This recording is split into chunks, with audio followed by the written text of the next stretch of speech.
Je n'ai jamais pensé que j'étais le genre de femme à ne rien remarquer.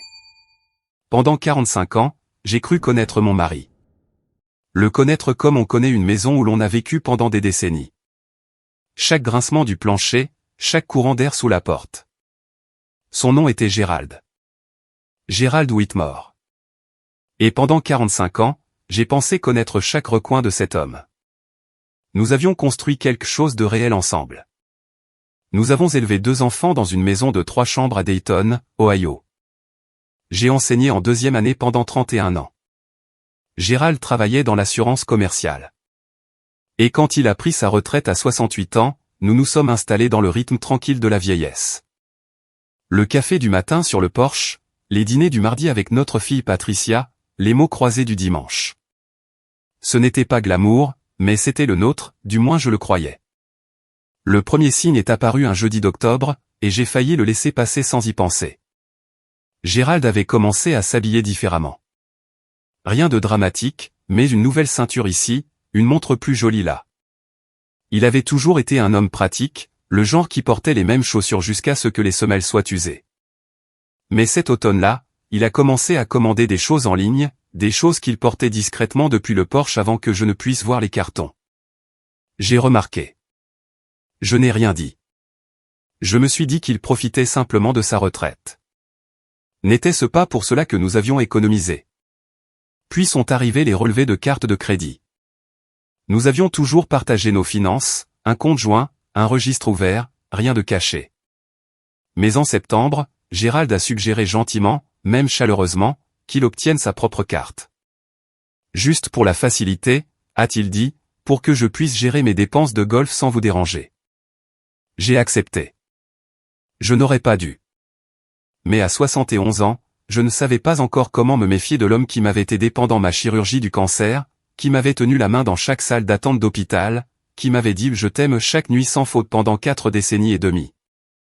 Les sorties de golf sont devenues plus fréquentes.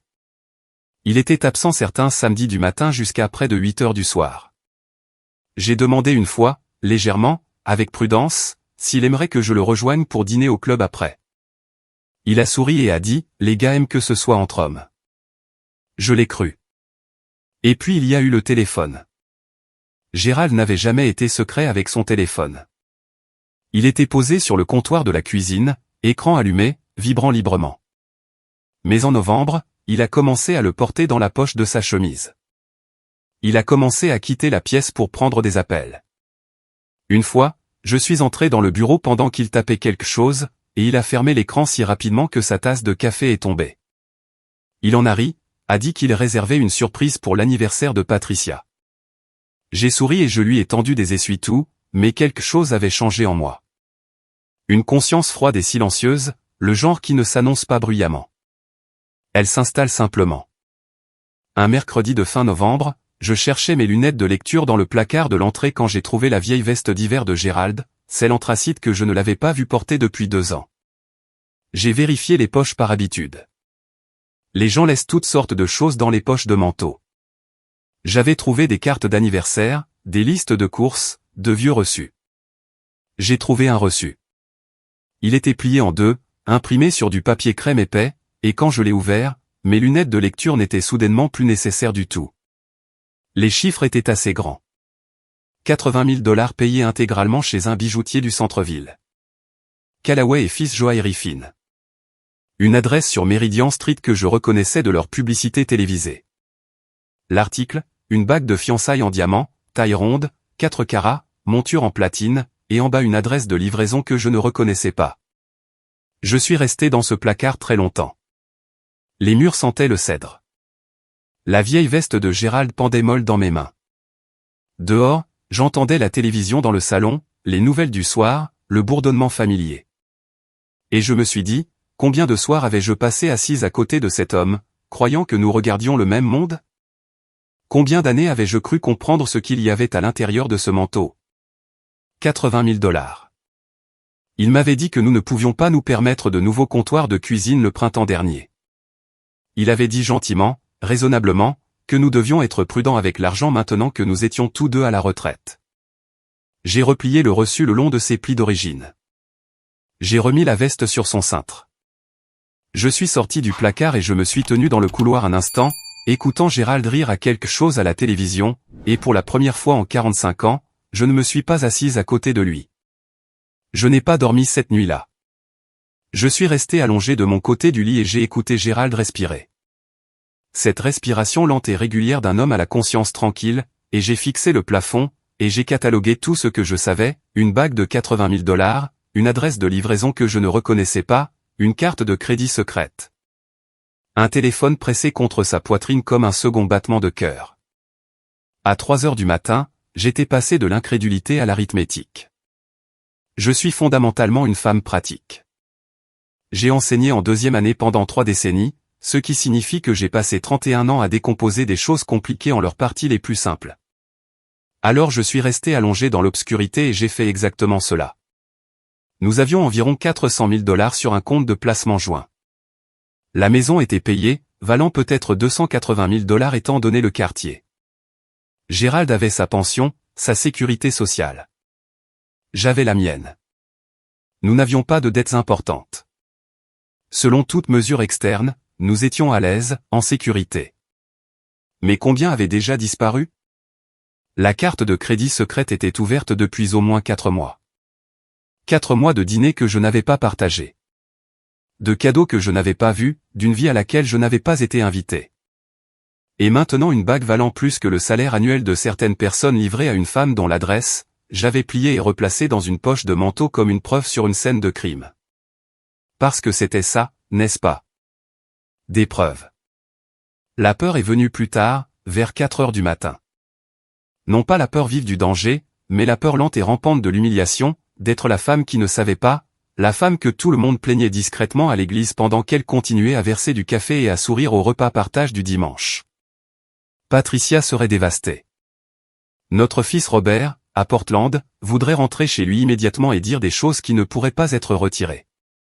Mes amis du club de lecture de la bibliothèque, Donna, Hélène, Martine, me regarderaient différemment, peu importe à quel point ils essaieraient d'être gentils. Mais sous la peur, il y avait quelque chose de plus stable.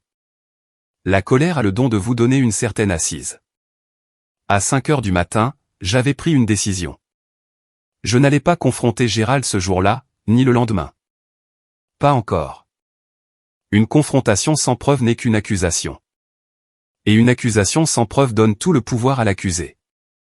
J'avais passé suffisamment d'années dans une salle de classe pour comprendre la différence entre ce que l'on soupçonne et ce que l'on peut démontrer. J'avais besoin de voir l'adresse sur ce reçu. Le mardi suivant, pendant que Gérald était à son déjeuner habituel avec son vieux collègue Dave Hooper, un déjeuner que je n'avais aucune raison de douter et que j'aurais peut-être dû douter plus tôt, je suis retourné au placard. La veste était toujours là. Le reçu était toujours dans la poche car Gérald, malgré tout son nouveau secret, n'avait apparemment pas pensé à vider ses propres poches de manteau. Cette petite négligence m'a appris quelque chose sur la nature de sa confiance. Il ne croyait pas que je chercherais. J'ai photographié le reçu avec mon téléphone, des 2 côtés. J'ai écrit l'adresse de livraison de ma propre main dans le petit carnet que je garde dans mon sac à main pour les listes de courses. 4417 Claremont Drive. Je l'ai cherché cet après-midi-là sur mon ordinateur portable pendant que Gérald faisait la sieste. Un complexe de condominium. 12 unités construites en 2019. Joli d'après les photographies. Vert moderne. Le genre de bâtiment que l'on voit annoncé dans les magazines de style de vie destinés aux jeunes professionnels. Pas le genre d'endroit que l'on associe à un retraité de l'assurance de 72 ans, à moins qu'il ne rende visite à quelqu'un qui y habite. Je me suis assise à ma table de cuisine avec ma tasse de thé froid, et j'ai ressenti tout le poids de ce que j'envisageais, parce que la prochaine étape n'était pas une petite. La prochaine étape signifiait conduire à cette adresse. Cela signifiait regarder quelque chose que je ne pouvais pas effacer de ma mémoire. Cela signifiait passer du soupçon à la connaissance. Pouvais-je revenir en arrière? Une fois que je savais, vraiment savais, pouvais-je choisir de continuer comme avant? J'ai pensé aux 45 ans, non pas comme un montage sentimental, mais simplement. 2 enfants élevés, 3 déménagements, mon cancer, son alerte cardiaque en 2018, Noël et disputes et réconciliations, et l'amour ordinaire et épuisant d'une vie partagée. J'ai pensé au comptoir de cuisine que je n'avais pas remplacé parce que nous devions être prudents. J'ai fermé mon ordinateur portable.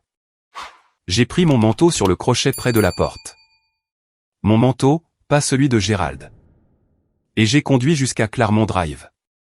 Le complexe de condominium était exactement comme le suggéraient les photographies, propre et moderne, verre et briques pâles, une petite fontaine près de l'entrée qui était éteinte pour l'hiver. Je suis resté dans ma voiture de l'autre côté de la rue pendant près de 20 minutes. Je me suis dit que je recueillais simplement des informations. Je me suis dit que je pouvais partir à tout moment. Et puis la voiture de Gérald est entrée dans l'entrée du complexe. Je l'ai regardé se garer. Je l'ai regardé marcher vers le bâtiment. Pas la démarche d'un homme rendant visite à une connaissance d'affaires. Mais l'allure facile et familière de quelqu'un qui était venu ici de nombreuses fois. Il avait un porte-clés. Il l'a utilisé sans hésitation. Mes mains étaient très immobiles sur le volant. Quand la porte s'est refermée derrière lui, j'ai sorti mon carnet et j'ai écrit une chose de plus sous l'adresse. Il a une clé. C'était ma première preuve. Et j'ai compris, assise dans cette voiture froide sur Claremont Drive, que j'avais besoin de plus avant de pouvoir faire quoi que ce soit. J'avais besoin du genre de preuve qui ne plie pas sous la pression. Le genre qui ne disparaît pas quand un homme se montre charmant et dit « Tu t'imagines des choses, Margaret ». Mon nom est Margaret Whitmore. J'ai 71 ans et je n'imaginais rien. Ce soir-là, j'ai appelé une avocate spécialisée dans les divorces. Elle s'appelait Susan Albright, et elle m'avait été recommandée par Donna du club de lecture, dont la nièce l'avait utilisée dans une affaire de garde difficile 3 ans auparavant. J'ai appelé depuis mon téléphone portable un mercredi matin pendant que Gérald était à la salle de sport. Je me suis assise dans ma voiture dans le garage, la porte baissée. Susan Albright était directe, comme le sont les personnes compétentes. Aucune douceur inutile, aucune démonstration de sympathie. Elle m'a posé des questions claires. Je lui ai donné des réponses claires. Au bout de 40 minutes, nous avions un rendez-vous pour la semaine suivante, et elle m'avait donné une liste d'instructions très spécifiques. Documentez tout. Ne touchez rien de conjointement détenu sans avis juridique. Ne pas confronter votre conjoint. Ne pas déplacer d'argent. Et c'est cette instruction qui m'a fait hésiter. Ne pas partager vos plans avec quiconque pourrait intentionnellement ou non informer votre conjoint. J'ai pensé à Patricia. J'ai pensé à Donna, Hélène et Martine. J'ai pensé à la façon dont l'information circule parmi les personnes qui vous aiment. Même lorsqu'elles ne veulent pas de mal, j'ai gardé mon propre conseil. Le rendez-vous avec Suzanne était un jeudi à 14 h dans un bureau tranquille près du palais de justice de la 5e rue. J'ai dit à Gérald que je déjeunais avec Donna. Il m'a embrassé la joue à la porte. La facilité de ce geste, l'automaticité, l'habitude domestique de celui-ci, a durci quelque chose en moi qui, je pense, ne s'est jamais complètement adouci depuis. Suzanne a examiné ce que j'avais, la photographie du reçu, mes notes écrites. La carte de crédit que j'avais confirmée était ouverte au seul nom de Gérald en appelant le numéro de service client général et en disant seulement que j'avais vu la carte et que je voulais comprendre le compte. Ils ont confirmé son existence. Ils ont confirmé que je n'y figurais pas. C'était suffisant. C'est un début, a dit Suzanne. Mais nous avons besoin de documents financiers, de relevés de comptes, d'évaluation d'actifs, de tout ce qui est écrit. Et s'il y a une relation continue avec un tiers, la documentation de cette relation aura de l'importance pour la conversation sur la division des actifs. Selon la façon dont votre État gère l'inconduite matrimoniale, l'Ohio est un État de distribution équitable. Suzanne a expliqué ce que cela signifiait avec un langage prudent et mesuré. Cela ne signifiait pas égal. Cela signifiait juste, tel que déterminé par un juge qui pèserait la durée du mariage, les contributions de chaque conjoint, et oui, potentiellement des preuves de dissipation des biens matrimoniaux. 80 000 $ dépensés pour une bague en diamant à partir d'un compte joint ou d'une ligne de crédit ouverte secrètement pourrait constituer une dissipation. Je suis rentré chez moi cet après-midi-là l'esprit plus clair que je ne l'avais eu depuis des semaines. Ce que je ne savais pas, ce que je ne comprendrais que plus tard, c'est que Gérald avait déjà commencé à sentir quelque chose, non pas parce qu'il était perspicace. Les hommes qui trompent leurs femmes pendant des mois développent rarement une sensibilité soudaine, mais parce que, comme Suzanne me l'avait averti, le fait de consulter un avocat change quelque chose dans votre attitude. Vous vous comportez différemment lorsque vous avez commencé à agir plutôt qu'à simplement endurer. Gérald l'a remarqué, pas clairement, pas précisément. Mais il est devenu attentif d'une nouvelle manière. Il m'a demandé 2 fois en une semaine comment je me sentais. Il a suggéré, sans que je le demande, que nous planifions un voyage pour voir Robert à Portland au printemps. Il m'a apporté des fleurs un vendredi, sans occasion particulière, juste comme ça. Je l'ai remercié. J'ai mis les fleurs dans l'eau. Je n'ai rien dit. Mais quelqu'un d'autre l'avait remarqué aussi. Son nom, je l'apprendrai assez tôt, était Diane Holloway. Elle avait 44 ans, une décoratrice d'intérieur divorcée qui vivait dans l'unité 6 au 4417 Claremont Drive.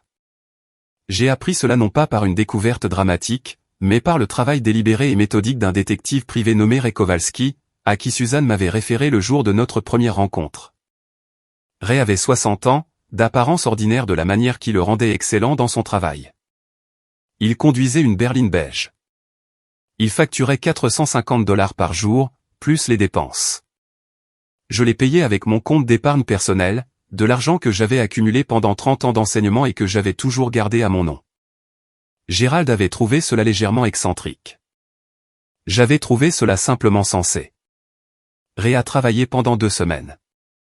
Le 15e jour, il m'a envoyé une enveloppe scellée par la poste.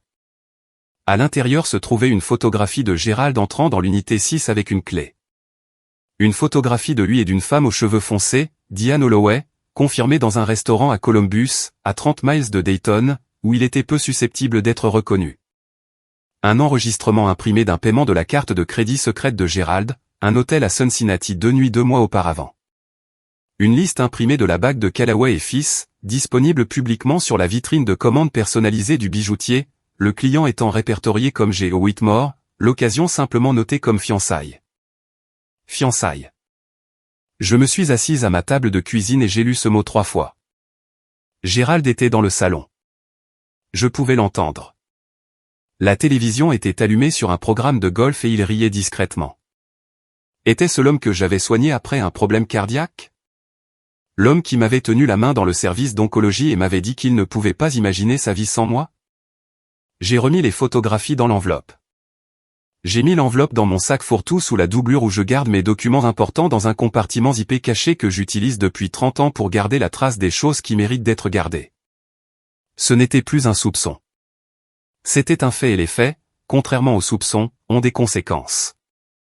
Suzanne a déposé la demande de divorce un lundi matin de décembre. Je n'étais pas présente au palais de justice. J'étais à la maison en train de préparer le petit déjeuner. Gérald dormait encore. J'ai préparé des œufs brouillés et j'ai écouté les oiseaux du matin à la mangeoire devant la fenêtre de la cuisine. Et à 9h17, Suzanne m'a envoyé 2 mots, c'est déposé. Gérald a été signifié à 11h40 à la porte de l'unité 6 au 4417 Claremont Drive. Je le sais parce que Ray avait confirmé, à ma demande, que Gérald serait là ce matin-là. Je ne l'avais pas planifié comme un geste dramatique. Je l'avais planifié parce que je ne voulais pas que Gérald soit signifié à notre domicile devant les voisins d'une manière qui nous embarrasserait tous les deux inutilement. Le choix de l'emplacement, il s'est avéré, a transmis son propre message. Gérald a appelé mon téléphone portable 12 fois entre midi et 14h. Je n'ai pas répondu. À 14h15, il est rentré à la maison. J'étais dans la cuisine avec une tasse de thé. Il se tenait dans l'embrasure de la porte, les papiers à la main, et j'ai vu son visage passer par plusieurs expressions successives, choc, calcul, puis s'installant comme un sédiment, une sorte d'indignation blessée que j'ai reconnue après 45 ans de mariage comme sa défense par défaut. Margaret, a-t-il dit, nous devons parler. Les coordonnées de mon avocate sont sur la requête, ai-je dit. Veuillez lui adresser vos communications. Il m'a regardé. Je pense qu'il s'attendait à des larmes. Il s'attendait peut-être à une scène, des accusations et des contre-accusations, le genre de confrontation qu'il pouvait gérer avec charme et justification. Ce à quoi il ne s'attendait pas, c'était une femme qui avait déjà 2 longueurs d'avance sur lui. Je ne sais pas ce que vous pensez savoir, Gérald, ai-je dit. Je sais pour Diane Holloway. Je sais pour la bague. Je sais pour l'hôtel de Cincinnati. Et je sais pour les fiançailles. Je l'ai dit doucement. J'ai pris mon thé.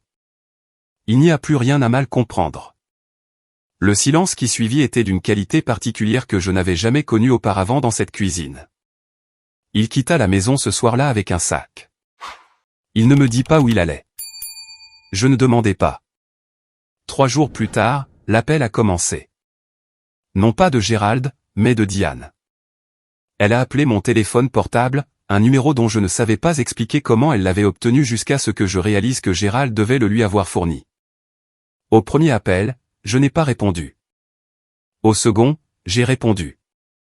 Je voulais comprendre à qui j'avais affaire. Diane Holloway avait une voix soigneusement contrôlée, comme celle de quelqu'un qui croit que le contrôle est synonyme de pouvoir. Elle m'a dit que je faisais une terrible erreur, que Gérald l'aimait, qu'ils étaient ensemble depuis 2 ans, qu'il avait l'intention de me le dire en temps voulu. Elle m'a dit que si je poursuivais le divorce, je serais celle qui se retrouverait sans rien. Qu'elle et Gérald avaient parlé à un conseiller financier et que les actifs étaient structurés de manière à le favoriser devant les tribunaux. Vous avez 71 ans, a-t-elle dit. Soyez pratique. Je veux être honnête sur ce que j'ai ressenti à ce moment-là, car il est important d'être honnête sur l'ensemble de la situation. J'ai eu peur. Non pas la peur froide et gérable que j'avais ressentie dans la voiture sur Claremont Drive, mais une peur chaude et impétueuse. Elle avait dit conseiller financier. Elle avait dit structuré. Elle avait sous-entendu une planification préalable. Depuis combien de temps Gérald se préparait-il? Qu'avait-il déplacé, caché, restructuré en prévision de cela? J'ai appelé Suzanne dans l'heure. Suzanne n'était pas alarmée. Elle était en fait rassurante, de la manière spécifique et pratique dont les bons avocats sont rassurants. Non pas en minimisant la menace, mais en décrivant exactement ce qui pouvait et ne pouvait pas être fait. S'il a déplacé des biens matrimoniaux, a dit Suzanne, il y a une trace écrite. Les tribunaux voient d'un très mauvais œil la dissipation financière et la dissimulation d'actifs.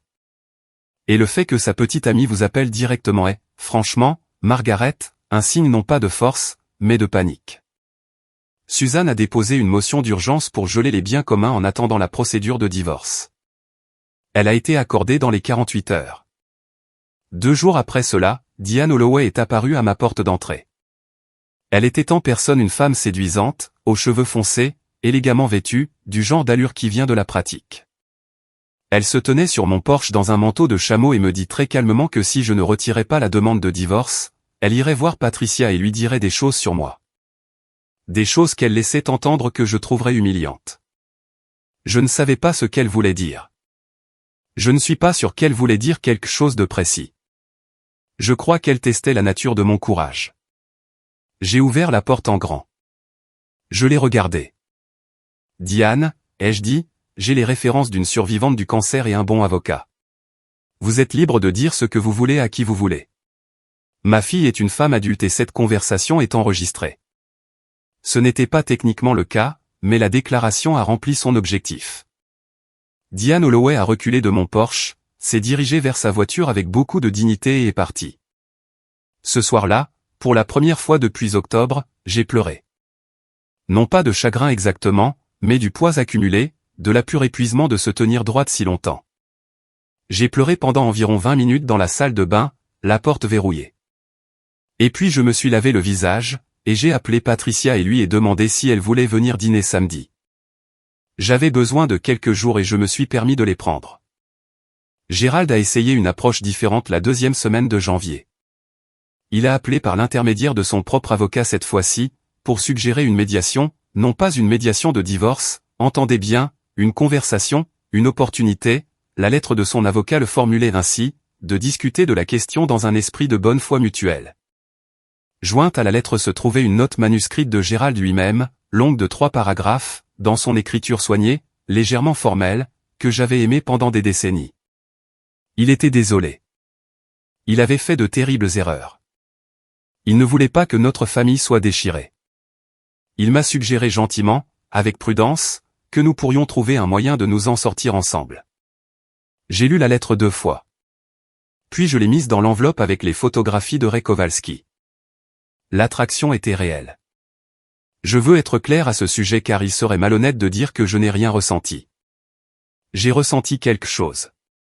J'ai ressenti les 45 ans qu'il me demandait de me souvenir. J'ai ressenti le chagrin particulier d'être invité à choisir entre la vie que vous aviez et la vérité que vous avez découverte et de comprendre que ces deux choses ne peuvent pas coexister. Un mariage construit sur un mensonge n'est pas le mariage que vous pensiez avoir. Les 45 ans étaient réels, mais Diane Hollowell était aussi. Tout comme la bague. Tout comme le reçu d'hôtel de Cincinnati. On ne peut pas pleurer une chose et en être aussi trompé. Finalement, il faut choisir. J'ai répondu par l'intermédiaire de Suzanne. Ma réponse était de 2 phrases. J'étais ouverte à discuter de la division des biens. Je n'étais pas ouverte à la réconciliation. Diane, quant à elle, était devenue silencieuse. Ray, que j'avais retenu sur un horaire réduit, a confirmé qu'elle et Gérald étaient toujours en contact régulier et qu'elle avait été vue visitant le bureau de son avocat. Ce n'était pas surprenant. Ce qui était surprenant, et ce que Suzanne a noté avec soin, c'est que Gérald n'avait pas réintégré le condo de Claremont Drive. Il séjournait chez son ancien collègue Dave Hooper, dans une chambre d'amis, dans une maison du côté de Dayton. L'arrangement avait le goût d'un homme dans les limbes. Ni pleinement engagé dans une vie, ni capable de revenir à l'autre. Diane, je le soupçonnais, n'était pas ravie, mais elle observait, et Gérald observait. Et j'ai compris que ma stabilité dans les semaines à venir aurait énormément d'importance. C'est Patricia qui m'a donné ce dont je ne savais pas que j'avais besoin. Je lui avais dit toute la vérité lors de ce dîner du samedi, avec soin, sans théâtre, les photographies pliées dans mon sac fourre-tout au cas où elle ne me croirait pas. Elle s'est assise en face de moi à ma table de cuisine et a écouté sans m'interrompre, ce qu'elle était capable de faire depuis qu'elle avait 9 ans et est l'une des choses dont je suis le plus fier chez elle. Quand j'ai eu fini, elle est restée silencieuse un long moment. Maman, a-t-elle dit, de quoi as-tu besoin? Non pas, que devrions-nous faire à propos de papa? Non pas, es-tu sûr, mais, de quoi as-tu juste besoin? Je lui ai dit que j'avais besoin de quelqu'un pour m'accompagner à mon prochain rendez-vous avec Suzanne. Je lui ai dit que j'avais besoin de quelqu'un qui ne ferait pas de cela une question de colère envers Gérald en mon nom parce que ma colère était la mienne et je la gérais. Et je lui ai dit que j'avais grandement besoin de quelqu'un pour venir de temps en temps regarder un film et manger de la soupe à emporter avec moi car les soirées étaient devenues très calmes. Elle est venue tous les jeudis. Par Patricia, j'ai finalement parlé à Hélène et Martine du club de lecture. Pas à Donna, que j'aime beaucoup, mais qui a la capacité de rétention d'informations d'une passoire. Hélène, qui avait vécu son propre divorce difficile à la 50aine, a seulement dit « Tu fais les choses correctement. Continue ». Martine m'a apporté une marmite de ragoût de bœuf et s'est assise à ma table de cuisine pendant 2 heures, parlant d'absolument rien de pertinent, ce qui était exactement ce dont j'avais besoin. Je n'étais pas seul. Et le fait de savoir que je n'étais pas seul signifiait que le silence de Gérald et Diane, leur immobilité attentive et stratégique, n'était pas menaçant. C'était simplement le temps qu'il faisait, quelque chose à traverser. J'ai maintenu mes rendez-vous avec Suzanne. J'ai répondu aux communications juridiques dans les 48 heures. Je n'ai pas appelé Gérald. Je ne suis pas passé devant Claremont Drive. Je suis allé à mon cours d'aquagym habituel du mardi. J'ai terminé un roman que j'avais commencé en octobre et j'en ai rapidement commencé un autre. J'ai remplacé les comptoirs de cuisine. Gérald avait dit que nous ne pouvions pas nous le permettre. J'ai découvert que nous le pouvions. Gérald est apparu à la maison le dernier dimanche de janvier sans prévenir. C'était techniquement toujours sa résidence légale. Le divorce n'était pas définitif. La maison était une propriété conjointe, et Suzanne m'avait conseillé de ne pas l'interdire d'accès à la propriété à ce stade, bien qu'elle ait noté en termes secs que se présenter sans préavis n'était pas le comportement d'un homme négociant de bonne foi. Il portait les nouveaux vêtements, les plus beaux vêtements. Il avait perdu du poids, que ce soit par culpabilité ou par l'effort de maintenir 2 vies, je ne saurais dire. Il se tenait à la porte et demanda avec beaucoup de douceur s'il pouvait entrer et parler. Je l'ai laissé entrer. Je n'ai pas fait de thé. Nous nous sommes assis dans le salon, la même pièce où il avait regardé les nouvelles le soir où j'avais trouvé le reçu. Et il commença à parler sur le ton que je reconnaissais de nos moments les plus difficiles au cours de 4 décennies. Prudente, raisonnable, calibrée pour faire sentir à l'autre personne que l'accord était synonyme d'intelligence. Il dit que la procédure de divorce allait nous coûter cher à tous les deux. Il dit que les avocats étaient les seuls vrais gagnants dans des situations comme celle-ci. Il dit qu'il comprenait qu'il m'avait blessé, qu'il n'était pas fier de lui, qu'il avait fait des erreurs. Il dit. Et là, sa voix devint plus douce. Quelque chose que, dans une autre année, j'aurais pu croire que Diane avait aussi été une erreur. qu'il y avait mis fin. Que ce qu'il voulait, si je pouvais le trouver dans mon cœur, était de rentrer à la maison. Je l'ai regardé. Quand y as-tu mis fin, ai-je demandé. Il a hésité un instant seulement, mais c'était un instant que j'attendais récemment. Il a dit après le dépôt de la requête. Donc après que vous ayez été signifié avec les papiers de divorce, vous avez choisi de mettre fin à vos fiançailles avec une autre femme. Ce n'était pas nous n'avions pas formellement.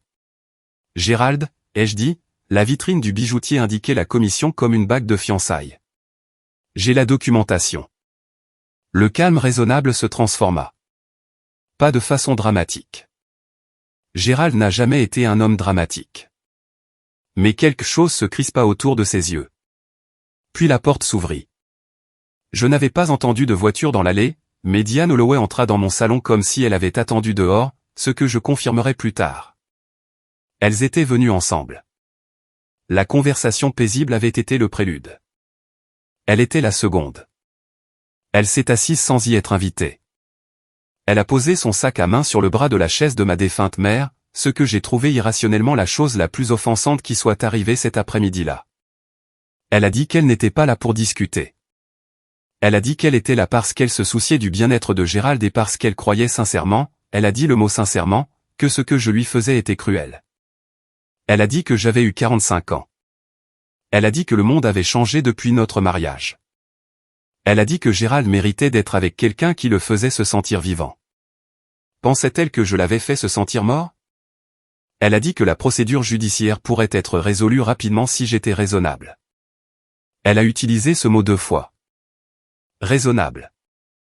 Elle a dit qu'il y avait des moyens de structurer le règlement qui assurerait mon confort. Une juste part des biens, la maison si je la voulais, une rupture nette pour tout le monde. Elle a dit que Gérald serait généreux. Elle a regardé Gérald et il a hoché la tête. Et la démonstration de leur coordination était si visible, si transparente que j'ai ressenti quelque chose de presque de la pitié. Presque. Ce qu'ils offraient était une sortie calme et digne. Accepter un règlement négocié qu'ils avaient déjà conçu. Ne causer aucune perturbation supplémentaire. Être raisonnable. Être reconnaissant. Partir doucement. J'ai pensé à l'ordonnance de gel des biens de Suzanne. J'ai pensé aux photographies de Ray Kowalski. J'ai pensé à Patricia à ma table de cuisine tous les jeudis. J'ai pensé à Hélène disant, tu fais les choses correctement. J'ai pensé au comptoir de cuisine que j'avais remplacé avec mon propre argent. J'aimerais que vous partiez tous les deux, ai-je dit. Diane a regardé Gérald. Gérald m'a regardé. Aucun des deux n'a bougé immédiatement, et dans cette pause. Cette pause calculée, je sentis un éclair de peur revenir. Ce n'étaient pas des gens négligents. Ils étaient venus avec un plan.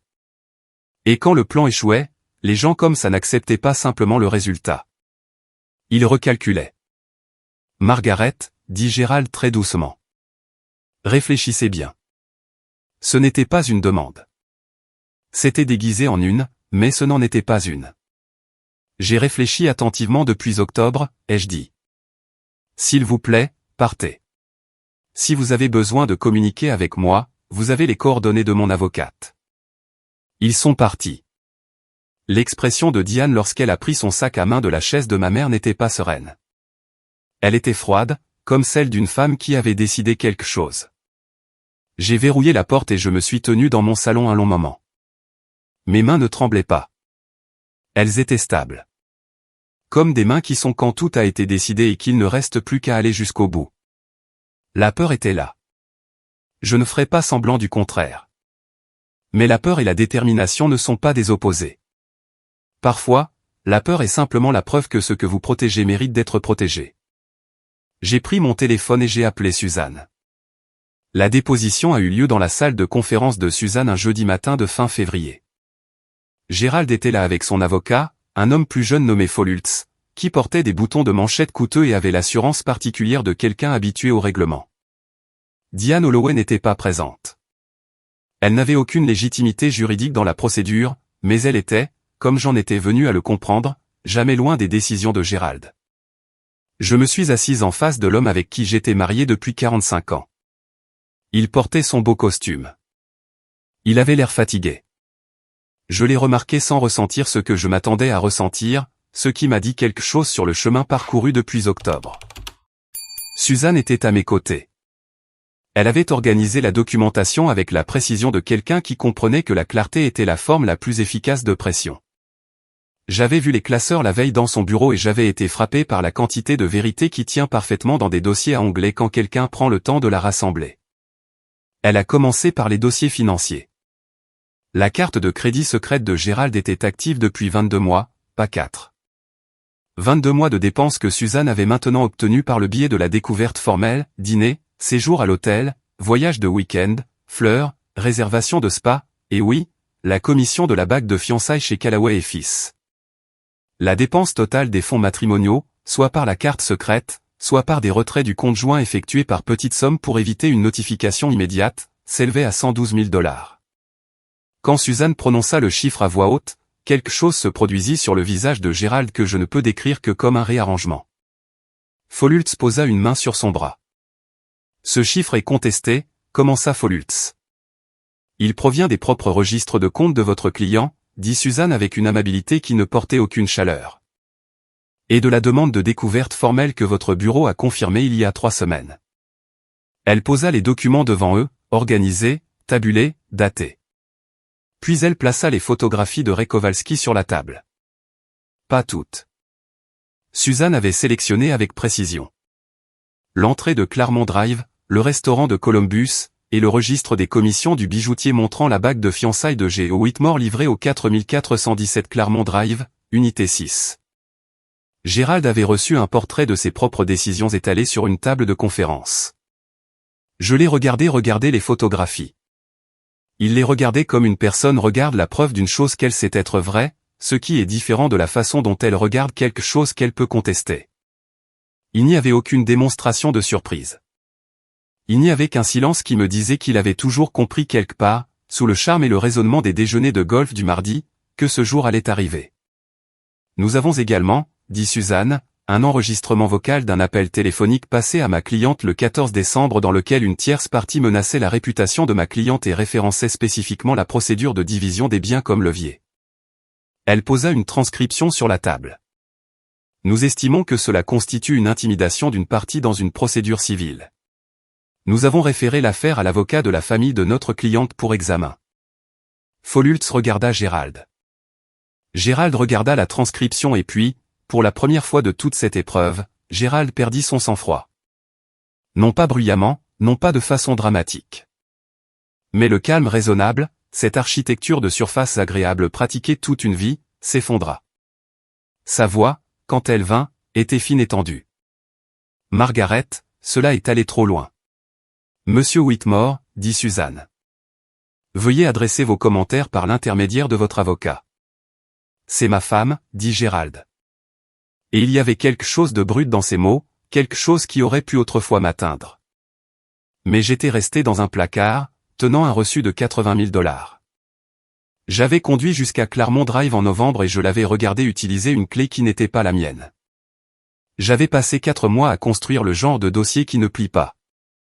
Et je m'étais tenu dans mon propre salon pendant qu'une autre femme était assise sur la chaise de ma mère et me disait d'être raisonnable. J'avais été raisonnable pendant 45 ans. J'avais été raisonnable. Ce que j'étais maintenant, c'était préparé. J'étais votre femme, ai-je dit, et je prenais cela au sérieux. La documentation sur cette table est un témoignage de la façon dont je l'ai pris au sérieux. Folultz demanda une suspension. Ils la prirent dans le couloir et à travers la vitre de la porte de la salle de conférence, je pouvais voir les contours d'une dispute. Folultz gesticulant de la manière contrôlée d'un professionnel. Gérald très immobile de la manière d'un homme qui avait mal calculé la distance entre là où il était et là où il pensait être. Ils revinrent après 12 minutes. Folultz dit qu'ils étaient prêts à discuter d'une structure de règlement révisée. Diane Holloway appela le téléphone portable de Gérald 2 fois pendant la suspension, selon le journal que Ray avait tenu. Gérald ne répondit à aucun des appels. J'ai trouvé cela significatif. J'ai aussi trouvé cela clarifiant d'une manière que je n'avais pas anticipée parce que voir un homme refuser de répondre au téléphone de la femme pour laquelle il avait presque ruiné sa vie m'a dit quelque chose sur la nature de ce qu'ils avaient construit ensemble. Cela avait été construit sur l'hypothèse que Gérald gagnerait. Lorsque gagner devint improbable, l'architecture commença à montrer ses faiblesses. Quand un homme arrête de répondre au téléphone de la femme pour laquelle il vous a quitté au milieu d'une déposition qui ne se passe pas comme elle l'avait prévu. C'est de l'information. Suzanne et moi avions discuté attentivement et à l'avance de ce que je voulais. Pas de vengeance, pas de punition exactement. Les tribunaux ne sont pas conçus pour cela. Et Suzanne avait été lucide sur ce qui était réalisable et ce qui était du théâtre. Ce que je voulais, c'était ma juste part de 45 ans de partenariat et de responsabilité pour les biens qui avaient été dissipés. À la fin de ce jeudi, nous avions le cadre d'un règlement que Suzanne décrivit avec un euphémisme professionnel comme étant favorable pour moi. Je suis rentré seul cet après-midi-là, sous la lumière d'un jeudi de février en Ohio. Les rues étaient grises et familières. Je suis passé devant la bibliothèque où j'avais enseigné des programmes de lecture d'été pendant une décennie. Je suis passé devant l'église où Gérald et moi nous étions mariés en 1979. J'ai tourné dans ma rue, dans mon allée, et je me suis assise dans ma voiture un instant. J'ai pensé à la femme qui avait emprunté cette même rue chaque soir pendant 30 ans, portant des sacs d'épicerie et des devoirs corrigés, et la foi tranquille que la maison au bout de cette rue était exactement ce qu'elle semblait être. J'étais contente qu'elle ait finalement regardé de plus près. Puis je suis entré et j'ai mis la bouilloire en marche. Le règlement final a été signé un vendredi d'avril. Je vais vous dire ce que j'ai reçu car je pense qu'il est important de le dire clairement. J'ai reçu la maison entièrement libre et nette, la part de capitaux propres de Gérald m'ayant été transférée dans le cadre de la division des biens. J'ai reçu 60% de notre compte de placement joint. Les 10% supplémentaires au-delà d'un partage égal ont été ordonnés par le médiateur en reconnaissance de la dissipation documentée des fonds matrimoniaux. J'ai reçu ma propre sécurité sociale et celle de Gérald n'a pas été affectée, mais j'ai reçu une partie de sa pension établie par un QDRO qui complétera mes revenus pour le reste de ma vie. La dette de la carte de crédit secrète, soit 22 mois, a été entièrement attribuée à Gérald. 112 000 $ de dette. La sienne seule, la bague de fiançailles, cette bague de 4 carats taille ronde d'une valeur de 80 000 $ qui se trouvait à la main de Diane Holloway depuis janvier, a été signalée dans la procédure comme un bien matrimonial dissipé. Gérald a été tenu d'inclure sa valeur dans le calcul des actifs. Elle n'a pas été retirée du doigt de Diane, mais son coût a été déduit de la part de règlement de Gérald. Quelle que soit la satisfaction qu'elle tirait de la portée, elle portait quelque chose qui avait déjà été payé 2 fois. Une fois par Gérald et une fois par la comptabilité qu'il avait retirée de sa colonne et créditée à la mienne. Gérald n'a pas contesté les conditions finales. Follutz, à son crédit en tant que professionnel, avait clairement conseillé à son client d'accepter. Le jour de la signature, Gérald avait l'air d'un homme qui cherchait simplement à en finir.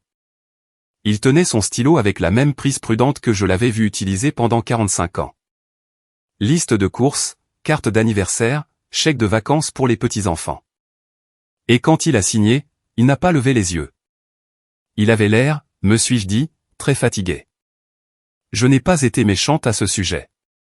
Je connais cet homme depuis que j'ai 26 ans. La trahison est réelle, et le chagrin est réel, et je ne ferai pas semblant que la signature de ces papiers n'a rien signifié. Cela a été comme fermer une porte qui était restée ouverte trop longtemps, nécessaire, et pourtant une finalité. On ne passe pas 45 ans avec une personne et on ne s'éloigne pas de la table sans rien ressentir. Mais la méchanceté m'aurait coûté quelque chose que je n'étais pas prête à dépenser. J'ai signé mon nom, Margaret Helen Whitmore. Et quand ce fut fait, j'ai remercié Suzanne, lui ai serré la main avec les 2 miennes, j'ai mis mon manteau et je suis sorti de ce bâtiment dans l'air d'avril. Patricia m'attendait sur le parking. Elle avait pris sa matinée de travail. Elle tenait un café de l'endroit de la 5e rue qui le fait correctement fort. Et quand elle me l'a tendu, elle a dit, « Comment te sens-tu » ? « Comme moi-même, ai-je dit. Et c'était la réponse la plus vraie que je pouvais donner. Pas triomphante, exactement. Pas vide non plus. Simplement comme une femme qui avait fait ce qu'il fallait faire et qui était maintenant prête à faire toute autre chose. Diane Holloway, de son côté, n'a pas reçu la fin qu'elle avait prévue. Moins d'1 mois après le règlement, Ray Kowalski, que j'avais retenu tout au long de la procédure et que j'avais ensuite libéré avec un généreux bonus, a confirmé, par le biais de contacts sociaux mutuels, que les fiançailles de Gérald et Diane avaient été discrètement rompues. Que ce soit Gérald qui ait rompu ou que Diane, confrontée à la pleine réalité financière d'un homme qui était sorti d'un divorce, portant une dette de $100 000 et 60% d'actifs en moins que ce qu'elle avait calculé, et fait un recalcul pragmatique de sa propre situation. Je ne saurais le dire avec certitude. Ce que je peux dire, c'est que la femme qui s'était assise sur la chaise de ma mère et m'avait dit d'être pratique avait apparemment appliqué cette même pragmatisme à sa propre situation et avait trouvé les chiffres insuffisants. Je n'ai pas besoin de connaître les détails. Ce que je sais, c'est que la bague a été achetée. La dette est la sienne et les fiançailles sont terminées. Robert est arrivé de Portland pour un week-end en mai. Il était en colère comme un fils qui aime sa mère et avait besoin de quelqu'un contre qui être en colère. Et je l'ai laissé être en colère pendant une période appropriée avant de lui dire fermement que ce dont j'avais besoin de lui, c'était d'un dîner et d'une promenade au bord de la rivière, pas d'une poursuite. Il a ri un peu à contre-cœur, et nous avons fait les deux. Nous avons marché le long du chemin de la rivière en début de soirée, quand la lumière est basse et chaude sur l'eau, et il m'a tenu le bras comme il le faisait quand il était petit et que le monde semblait grand. J'en étais reconnaissante. La maison semblait différente au cours de ces premières semaines. Plus calme, évidemment, mais aussi, et cela m'a pris du temps à formuler, plus propre, comme si quelque chose qui s'était accumulé pendant des années sans que je le sache avait enfin été réglé. J'ai remplacé le canapé du salon. Gérald avait choisi l'ancien. J'en ai choisi un bon, robuste, à la bonne hauteur, de la couleur du vert de mer profond. Je l'ai placé près de la fenêtre où la lumière de l'après-midi pénètre le plus longtemps. Je m'y suis assise un samedi matin de mai avec un roman et une tasse de thé fort et je me suis dit, c'est à moi. Non pas dans un sens amer, mais dans le vrai sens, dans le sens de quelque chose de mérité, de connu et de conservé. Le premier été sans Gérald fut aussi le premier été dont je me souvienne depuis très longtemps. Cela me semblait entièrement mien. Je me suis inscrite en juin à un cours d'aquarelle au Centre des Arts Communautaires.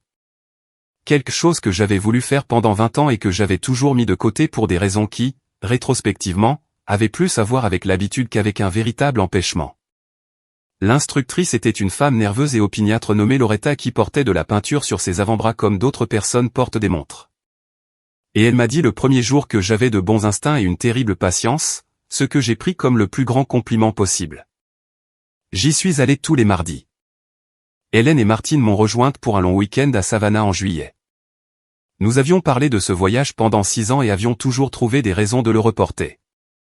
Nous avons séjourné dans un bed et breakfast près des places.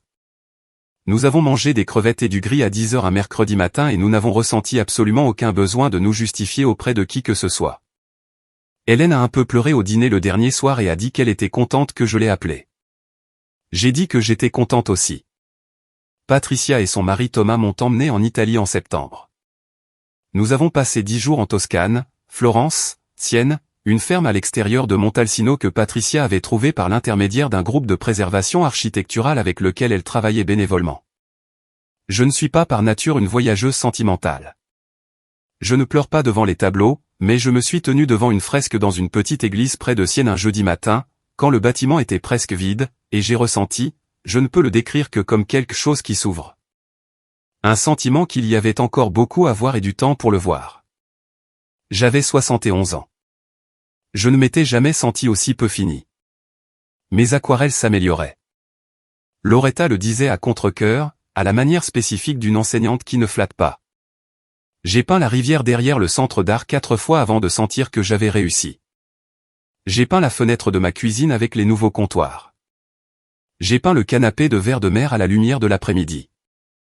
Le tableau du canapé, je l'ai donné à Patricia qui l'a mis dans son couloir et m'envoie une photo de temps en temps quand elle passe devant. En octobre, j'ai également commencé à faire du bénévolat 2 matins par semaine au programme d'alphabétisation attaché à la bibliothèque publique. Enseigner les compétences de base en lecture aux adultes, ce qui est différent de l'enseignement aux enfants et aussi, à sa manière, très similaire. Il y a quelque chose de clarifiant à être assis en face d'une personne qui travaille très dur pour apprendre quelque chose que d'autres tiennent pour acquis. Cela met de l'ordre dans vos propres difficultés. Je ne sortais pas. Je n'en avais pas particulièrement envie. Plusieurs personnes avec les meilleures intentions m'ont suggéré que je le fasse, que la compagnie était importante, que je ne devais pas me refermer. J'ai apprécié l'inquiétude, mais je n'étais pas seul. J'avais Patricia et les dîners du jeudi. J'avais Hélène et Martine. J'avais Loretta et les aquarelles et les matinées d'alphabétisation et le canapé de verre de mer. J'avais plus que tout moi-même, ce qui semble peu de choses jusqu'à ce que vous ayez passé du temps sans l'avoir tout à fait. La vie de Gérald, d'après ce que je pouvais observer à distance respectueuse, ne s'est pas ouverte comme la mienne. Il a vendu sa voiture, la plus récente, dans les 3 mois suivant le règlement, vraisemblablement pour régler la dette. Il a déménagé de la chambre d'amis de Dave Hooper dans un appartement plus petit du côté nord de Dayton. Un appartement d'une chambre dans un complexe que je reconnaissais comme étant un cran en dessous de ce que nous avions partagé et plusieurs crans en dessous de ce qu'il avait apparemment promis à Diane. Je le sais non pas par surveillance, mais par Patricia, qu'il a vu lors de l'appel d'anniversaire de Robert en octobre, et a noté qu'il semblait diminuer d'une manière qu'elle a pris soin de décrire sans satisfaction. Robert, qui est moins prudent que Patricia, a dit sans embâche que leur père avait l'air d'un homme qui avait commis une série d'erreurs très coûteuses et vivait maintenant avec elle. Diane Holloway a mis son condo au 4417 Claremont Drive en vente en août. L'annonce est restée active pendant 11 semaines avant que le prix ne soit réduit. La réduction pour une unité moderne dans un complexe recherché suggérait l'urgence. Ray, qui avait depuis longtemps abandonné mon dossier, n'avait rien à voir avec cette information. J'ai simplement remarqué l'annonce en cherchant sur les sites immobiliers un dimanche matin oisif, avec du thé et le genre de curiosité légère et claire qui est très différente de la douleur qui accompagnait autrefois les pensées de Claremont Drive. Elle a déménagé, pour autant que je puisse le déterminer, quelque part hors de l'État. Elle n'a laissé aucune adresse de réexpédition dans aucun registre public. La bague, cette bague de fiançailles de 4 carats taille ronde à $80 000 est probablement partie avec elle. Je trouve que quand j'y pense, je ne ressens presque rien du tout. C'est une bague. Elle a été achetée avec de l'argent que les tribunaux ont reconnu comme étant le mien. Ce décompte a été fait. L'objet lui-même est simplement un objet. En novembre, j'ai terminé une peinture de la ferme en Toscane d'après les photographies de Patricia. Ce n'était pas techniquement parfait. Loretta aurait eu plusieurs remarques, mais quand je l'ai tenue à la lumière de la cuisine, elle ressemblait à quelque chose qui avait été vu, et dont on se souvenait, et que l'on avait gardé. C'est la meilleure chose que je puisse dire de l'année passée. Elle ressemblait à quelque chose de réel. Si cette histoire m'a appris quelque chose, c'est ceci. La chose la plus dangereuse que vous puissiez faire à tout âge est de confondre la loyauté avec le silence. J'ai été loyal pendant 45 ans. Je n'en ai pas honte. Mais la loyauté ne vous oblige pas à ignorer ce qui est clairement devant vous. La dignité n'est pas passive. Parfois, elle prend un téléphone et appelle un avocat. J'avais 71 ans quand j'ai trouvé ce reçu. Les gens suggèrent parfois gentiment que j'aurais pu choisir un chemin plus facile. Peut-être ont-ils raison. Mais plus facile n'est pas synonyme de juste. Et j'ai toujours cru que la vérité, aussi difficile soit-elle, est une meilleure fondation pour une vie qu'un mensonge confortable. Maintenant, je vous demande, qu'auriez-vous fait si vous vous étiez tenu dans ce placard en tenant ce reçu? Quelle aurait été votre prochaine action? Laissez vos réflexions dans les commentaires. Je les lis tous. Et si cette histoire a eu un sens pour vous, veuillez envisager de la partager. Il ne coûte rien de transmettre quelque chose de vrai. Merci d'avoir écouté toute l'histoire. Cela signifie plus que vous ne le savez.